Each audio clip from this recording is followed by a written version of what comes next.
خطبہ نمبر 180، آپ علیہ السلام کے خطبے کا ایک حصہ اپنے نافرمان اصحاب کی مذمت میں۔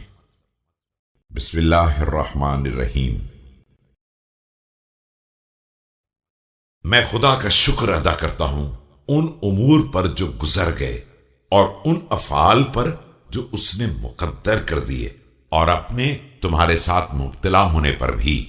اے وہ گروہ جسے میں حکم دیتا ہوں تو اطاعت نہیں کرتا ہے، اور آواز دیتا ہوں تو لبیک نہیں کہتا ہے۔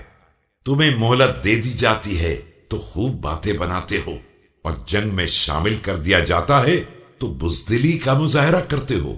لوگ کسی امام پر اجتماع کرتے ہیں تو اعتراضات کرتے ہو، اور گھیر کر مقابلے کی طرف لائے جاتے ہو تو فرار اختیار کر لیتے ہو۔ تمہارے دشمنوں کا برا ہو، آخر تم میری نصرت اور اپنے حق کے لیے جہاد میں کس چیز کا انتظار کر رہے ہو؟ موت کا یا ذلت کا؟ خدا کی قسم، اگر میرا دن آ گیا جو بہرحال آنے والا ہے، تو میرے اور تمہارے درمیان اس حال میں جدائی ہوگی کہ میں تمہاری صحبت سے دل برداشتہ ہوں گا، اور تمہاری موجودگی سے کسی کثرت کا احساس نہ کروں گا۔ خدا تمہارا بھلا کرے۔ کیا تمہارے پاس کوئی دین نہیں ہے جو تمہیں متحد کر سکے، اور نہ کوئی غیرت ہے جو تمہیں آمادہ کر سکے؟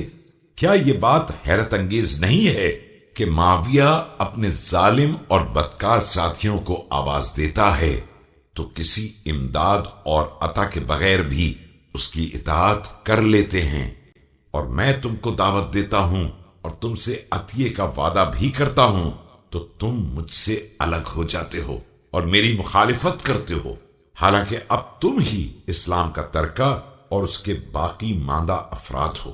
افسوس کہ تمہاری طرف نہ میری رضامندی کی کوئی بات ایسی آتی ہے جس سے تم راضی ہو جاؤ، اور نہ میری ناراضگی کا کوئی مسئلہ ایسا آتا ہے جس سے تم بھی ناراض ہو جاؤ۔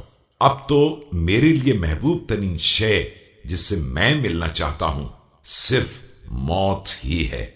میں نے تمہیں کتاب خدا کی تعلیم دی، تمہارے سامنے کھلے ہوئے دلائل پیش کیے، جسے تم نہیں پہچانتے تھے اسے پہچانوایا، اور جسے تم تھوک دیا کرتے تھے اسے خوشگوار بنایا۔